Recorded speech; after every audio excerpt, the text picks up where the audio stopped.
呢煲咁正嘅魚泡魚子雞子火鍋，如果唔係本地人捐窿捐罅帶我去，我都真係揾唔到啊！雞子大粒，生蠔肥嘟嘟，仲有好少地方有得食嘅新鮮水魚煲，一到飯點就超多人排隊，認真誇張。所以我哋今日咧5點鐘就嚟到咗黃背嶺站嘅 B 座呢度啊，順住呢個方向一直向前行，直行咧見到呢條斜路啦，然之後上去嘅右手邊就會見到呢個黃色嘅招牌啦。喺門口就見到店員處理緊小龍蝦啦，都幾大隻噶。咁喺度咧食得比較雜啊，咩生蠔、雞子、魚子、牛鞭、水魚都有得食。大家可以暫停望下張菜單先。嗱，再望翻下大眾點評個 app 啦，亦都有團購喎。選擇困難症咧，直接可以買團購啦。哇！今日凍凍地食呢啲嘢咧就至啱啦。咁咧嚟到黃嶺呢邊咧，亦都係朋友介紹過嚟食嘅。嗱，呢一份咧就係呢度嘅招牌嚟噶，鮮生蠔雞子魚雜煲。咁呢份生嘅雞子同埋生嘅生蠔咧，陣間會放落個魚雜煲嘅。咁呢一份咧就係黃燜水魚啦，啱見到佢係好大隻，同埋都幾新鮮下噶。燒生蠔咧，我哋都有嗌到嘅。見到佢真係超大隻咯嗱，仲有我哋叫咗少少呢啲燒烤啦、包漿豆腐、雪花牛肉啊，餓啦，開火！哇，成殼咧滿瀉啊，全部都係我啲 favourite 啦，佢有啲魚子啊、魚泡啊同埋啲豆腐泡喺裡面嘅，咁真係好惹味啦。咁同埋啱啱咧都喺廚房咧見到阿師傅咧攞咗好多香料落去，一定勁夠味。最近咧魚泡魚子火鍋咧盛行啊，全部都有辣有香口，好香檸檬葉嘅味道啊！如果落個伊麵落去索汁就正啦。再食下個心心念念嘅魚子啦，哇，勁大嚿咯！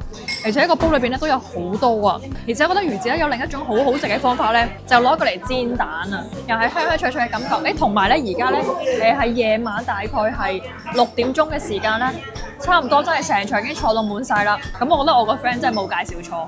哇，好正啊！呢個魚子入口即化，都幾脆下㗎，好好食啊！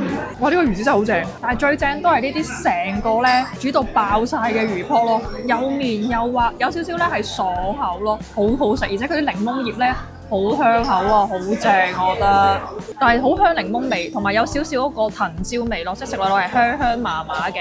哇，呢個煲都頗大，我覺得我哋2個人咧都真係有少少 over。如果係3個人咧就應該啱啱好啦。豆泡都 OK 喎，因為好索汁，同埋佢有個好處就係唔會好辣。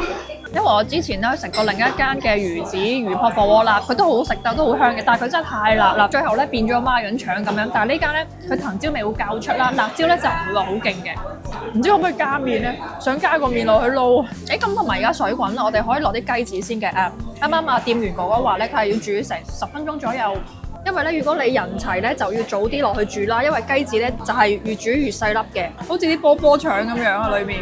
其實我好耐，應該有幾年啦。之前食過雞子，我已經忘記佢嘅味道，因為我好少食呢啲嘢啦。通常都係食生蠔會較多。其實雞子應該好少地方有得食嘅。如果你中意食嘅話咧，都不妨一試啊。咁除咗啱先落嗰啲雞子咧，其實成煲咧都有唔同嘅配菜啦，會有啲係芫茜啦、芹菜啦，有啲豆皮啦、豆卜啦，仲有啲蒜啦、酸菜等等嘅。其實佢配菜都真係幾多㗎，所以食落咧嗰個口感咧都豐富㗎。仲有啲模糊咧，我都好中意食嘅，話係減肥，食咗唔會肥啊。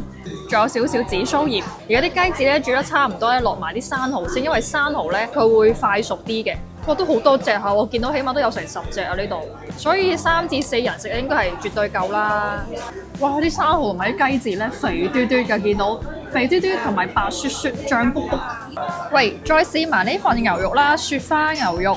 咁食得啲熱氣嘢咧都唔爭在啦，又真係幾雪花喎，佢好肥嘅，一咬咧爆晒啲牛油出嚟，有啲鹹鹹地，都幾香孜然味嘅，都肥瘦相間嘅，食落咧都係幾香牛油味㗎。最啱咧就係等啲雞子熟嘅時間咧，攝下牙啦。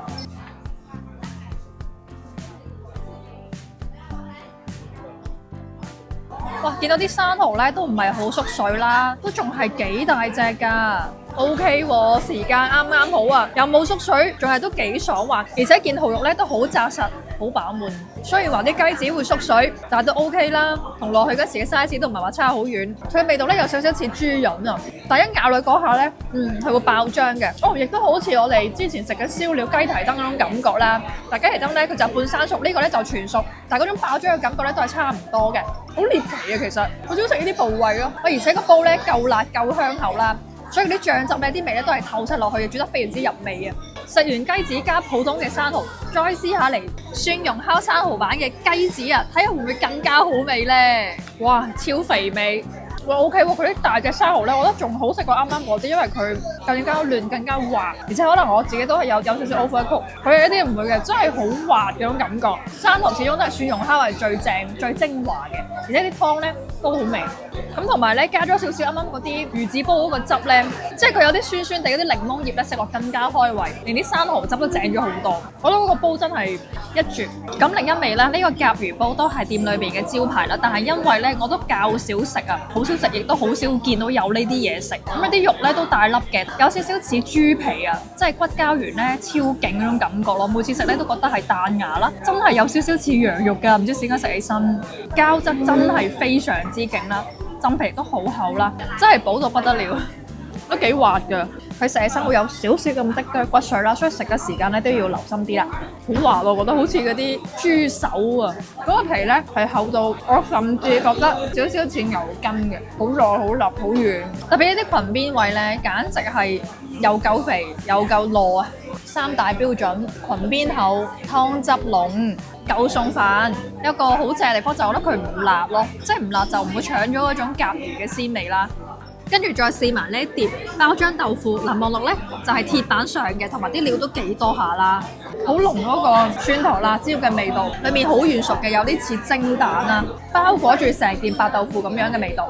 哇！而家咧超多人啊，全場已經坐到滿晒，出邊等位得勁誇張，哇！真係誇張，成條街最旺就係佢啦，可能個個入咗冬咧都過嚟補身啊，所以咧。如果你想食咧，我建議就5點到6點之間咧就好嚟到啦，因為咧越夜真係越多人。我哋從6點鐘逐漸起餸嘅時間咧，已經慢慢全場坐到滿晒㗎啦。咁而且咧，我記得佢喺深圳一共有3間嘅分店啦，呢間咧就係最新嘅。咁仲有2間我記得喺福田嗰度都有，都係開咗5至7年嘅時間啦。咁如果你想食咧，你就可以留意翻佢邊個位置，你更加方便，咁就可以去試下啦。咁我咧就覺得暫時食咗咁多次嘅呢個魚泡魚子魚雜煲咧，呢間係好唔錯嘅，因為佢咧鮮得嚟咧，酸得嚟咧，又唔會好辣，同埋有好勁嘅香料味，我覺得係非常之 OK 嘅。咁同埋咧，好彩我早嚟食啦，如果唔係晏咗咧，渣都冇得食啊！